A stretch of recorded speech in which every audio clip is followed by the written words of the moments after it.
Добар ден, почитувани представници на медиумите. Како што беше најавено, темата на денешниот прес ќе биде враќањето на рамниот данок од страна на владата на господинот Заев во Република Македонија.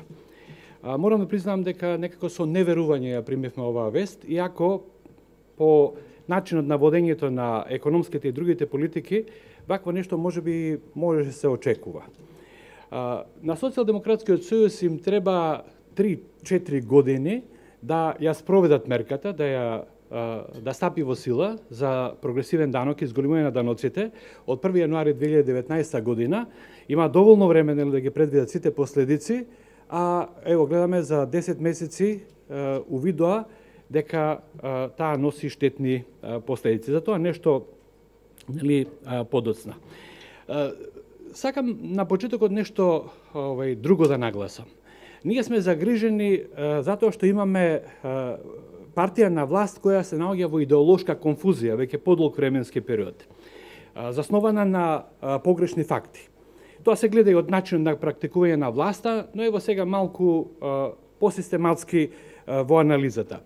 Да се подсетиме дека тие уште од 2014 година изготвија една програма за промени, тоа се гледа на словната страница овдека, за нов почеток со поднаслов да ја вратиме средната класа.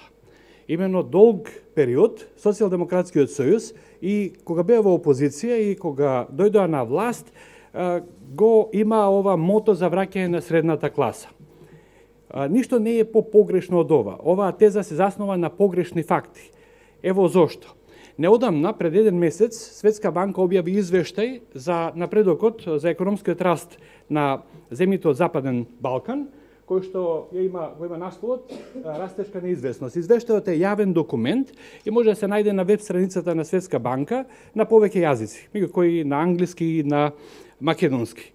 Овдека имаме цитат од тој извештај, се извинам, можеби не се гледа добро, ќе го прочитам. На страна 33 стои следново. Според линијата на сиромаштија од 5,5 американски долари на ден се проектира дека за 2019 година сиромаштијата ќе се намали во Македонија под 21%, продолжувајќи го трендот на намалување што почна во 2009 година.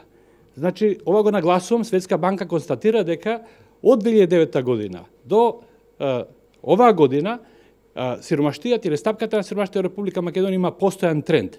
Спротивно на она што го тврдеше Социјалдемократскиот сојуз дека се зголемила сиромаштијата некаде до 2015 година во Република Македонија. Уште позначајно, погледнете овдека, Светска банка констатира дека според нивната методологија, која што е воедначена за сите земји членки, преку 190 земји членки на Обединетите нации, средната класа во Република Македонија се зголемила од околу 30% во 2009 година на околу 41% во 2015 година. Знаете, ние бевме со години убедувани дека Република Македонија е изгубила средната класа, па сега СДСМ со своите мерки, кои што се гледа сега со ретирањето дека ги враќа назад, погрешно ја убедуваше македонската јавност. Значи, да повторам, ова говори за тотална идеолошка конфузија на владачкиот СДСМ, кој како што може да се види и на полето на економските и социјалните политики, својата програма ја темели врз погрешни факти. Оттаму не се случајно с погрешните мерки на економски и социјален план, кои даваат сосема спротивни ефекти од прокламираните, а чии што последици ги сносат македонските граѓани. Да се вратиме на мерката за враќање на рамниот данок. Иако во моментов, почитувани, не може да се квантифицираат негативните ефекти од досегашната примена на прогресивното даночување од страна на владата на Социјалдемократскиот сојуз, направена е штета на повеќе полиња. Ние ќе наведеме само неколку. Прво, да се подсетиме дека сите стопански комори, поголемиот дел од македонската стручна, професионална јавност, компаниите и така натаму, укажуваа дека оваа мерка ќе има негативни ефекти, односно негативни резултати. И самите сега признаваат дека се зголемила даночната евазија, постои бегство на капитал од земја во соседните земји, понатаму дека нема никакви ефекти ниту во прибирањето на даноци, а не е постигната целта за намалување на нееднаквоста, затоа што, како што може да се види, нееднаквоста се намалува, и без тоа, односно со други мерки насочени кон економски раст, во земјата.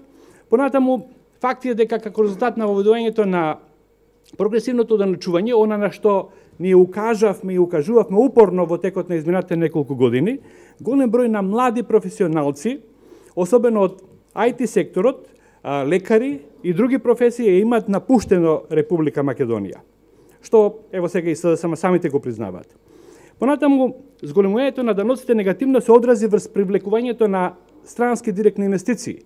Да се подсетиме дека Советот на странски инвеститори, сите комори кои што ги представуваат странските инвеститори во Република Македонија, понатаму асоциацијата или организацијата Македонија 2025, тоа се бизнисмени по потекло од Република Македонија кои што се работуваат со наши бизнисмени, сите излегува со предупредување да не се воведува прогресивно оданачување и од тука се разбира дека ова имаше значителен негативен ефект кон одвраќање на некои инвеститори или да ги забават своите проценки, оценки, планови за инвестирање во Република Македонија или да ги одложат.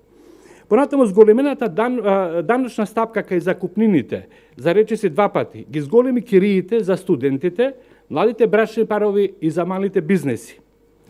Враќањето на рамниот данок преку суспендирање на носечката мерка од програмата на СДСМ укажува на нивната безидејност, неспособност за оценка на последиците на мерките што ги предлагаат, како и неспособност воопшто за водење на економијата. Што СДСМ им должи на македонските граѓани во однос на ваквото салто мортале?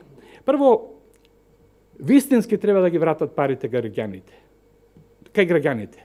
Тие постојано обидуваат дека враќале пари кај граѓаните, но гледаме дека со оваа непромислена мерка одземени се пари од голем број на граѓани.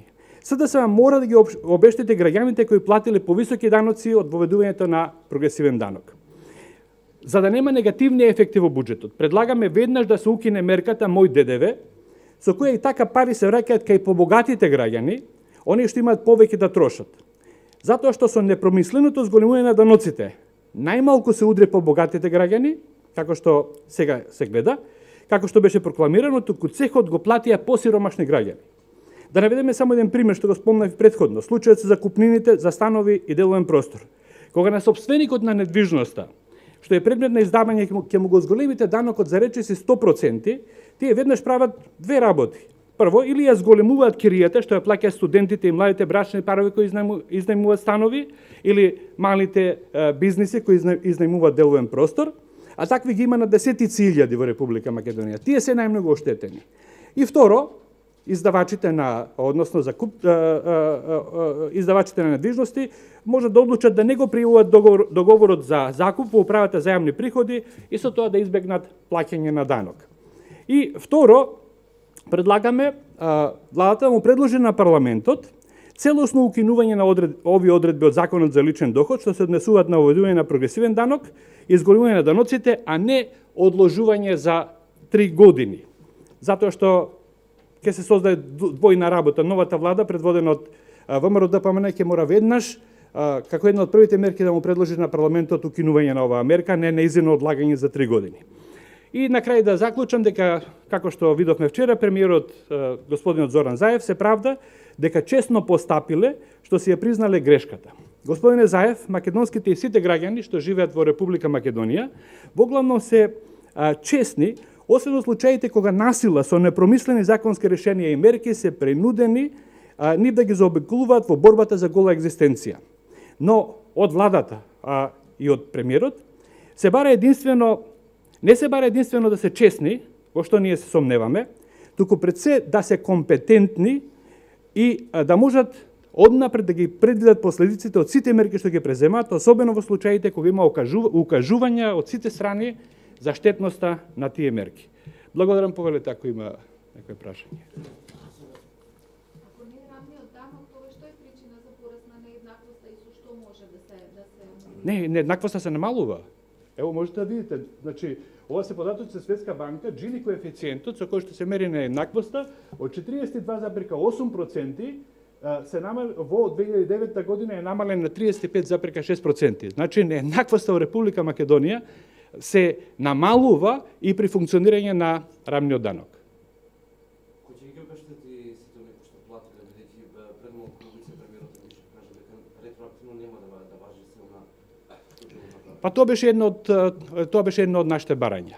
Треба да се обештета, треба да им се вратат даноците, тоа лесно технички може да се изведе, а предлогот беше од оваа исто така несрекна, непромислена мерка за мој дедеве, од која што имаат корист само поимашните граѓани, вие самите можете да заклучите дека од досегашното практикување кој ќе добива назад средства од платениот ДДВ, не сигурно оние стотици илјади домаќинства кои што најмногу трошат за огрев, за храна и така натаму, и за комунали, каде што нема никаков поврат, туку поимашните граѓани. Значи, со сопирањето на таа мерка, со која што, како што и ние предупредивме, кажавме, непромислено и непотребно се губат средства во буџетот за додат во джеповите на поимашните граѓани, може да се обезбедат средства за обштетување на оние кои што платиле повисок данок со воведувањето на прогресивното данчување во текот на 2019 година.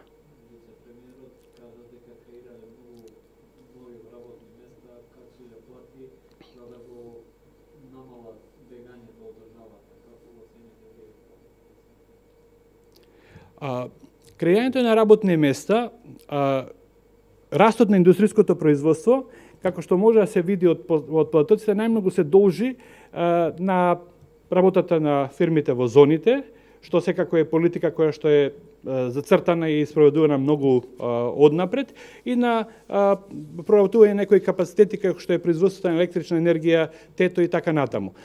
Видите, се разбира, нели, секоја политичка партија, секој македонски граѓанин е усмерен во насока за развој на македонската економија, раст, поддршка на сите оние мерки кои што придонесуваат раст, но не сме сигурни дека програмата за економски раст која што ја спроведува владата на чело со господинот Ангјушев ги дава потребните резултати, затоа ќе се произнесеме во друга прилика.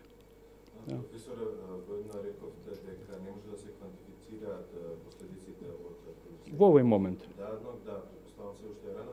Ова е прашање до премиерот Заев, но бидејќи го споменавте и вие, бега капиталот во соседните земји, врз основа на кои индикатори забележувате, тврдите дека капиталот бега во соседните земји, Да, само пред 2 дена во презентацијата на министерот за финансии, госпоѓата Нина Ангеловска, беше токму ова спомнато дека од системот, нели, во оваа година на управата за јавни приходи за даночни обврзници или во системот недостасуваат бројни даночни обврзници кои што ги имало претходно, и тоа се тие лица кои што се усмерени кон селење капиталот во соседството. Мислам, тоа го знаат и обичните граѓани, сите имаме ние понекој кој што се нашол во таа дилема, средствата кои што од честно заработени пари, нели, за преку оној аутсорсинг што го прават нашите професионалци, доаѓаат на нивните сметки, ги префрлија на сметки во Косово, во соседна Бугарија, во Србија и така натаму, со што двојно губи македонската економија. А дел од нив, нели, заради оваа даночна неизвестност и намерите да се зголемуваат даноците, најверојатно одлучиле дека можеби е време и да ја напуштат државата.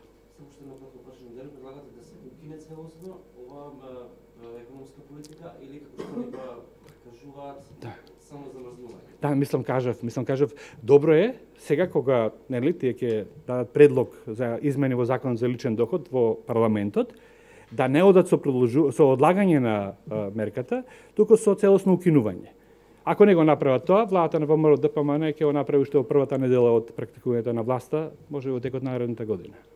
Да. Вие рековте дека не може во моментот да се проценат штетите, тоа е на линија на оно што го зборува поранешниот советник на поранешниот министер Бранимир Јовановиќ, дека реалните ефекти од прогресивниот данок би можеле да се видат дури кон средината на идната година, кога ќе бидат поднесени годишните даночни пријави. Мислите дека можеше да има подобар ефект законот ако не се одложеше сега туку покасно? Не, видите, мислам дека некоректно. Јас ги слушав изјавите на кои што вие се повикувате.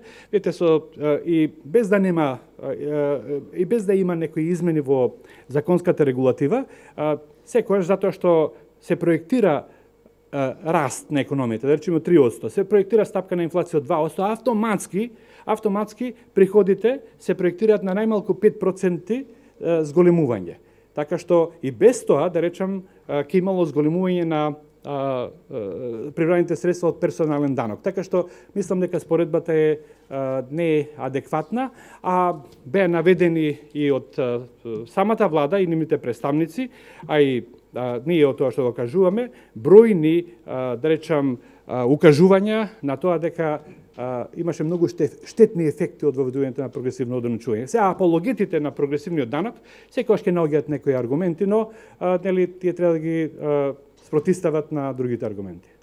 Само ще кратко, дали мислите дека треба да се забрани употребата на црвената нафта и дали 900 истински уреди субвенционирањето ќе помогне во забранувањето? Вака, јас прво може да се осврнам на прашањето на така наречената зелена нафта, нели која што е воведе СДСМ. Видите, такви барања од земјоделците имало и во минатото. Но секогаш постои голем ризик ваквите мерки кога нешто се субвенционира да се злоупотребуваат. И заради тие злоупотреби, нели, не се применувало, не се прибегнувало кон таква мерка. Во времето на владите на ВМРО ДПМН, мислам јас уште бев министер, ние донесовме строги ригорозни мерки за контроли и казнување за злоупотреба на користењето на екстралесното гориво, односно така наречената црвена нафта, за во автомобилска индустрија, превозите, така натаму и така натаму. Ете сега ова мерка функционира со децении во Република Македонија, најверојатно има некои позитивни ефекти, но ако владата и инспекциите не си ја вршат својата работа, ќе има огромни злоупотреби. Јас скоро од медиумите слушнав дека постои голема дискрепанца од она што се цени за потреби за таков тип екстра гориво во Република Македонија и она што се точи на бензинските пумпи. Значи има драстично кршење на законската регулатива. Мислам дека во овој момент без да се оди на забрана треба да се зајакнат контролите, односно надлежните органи се ја вршат својата работа. Благодарам, ако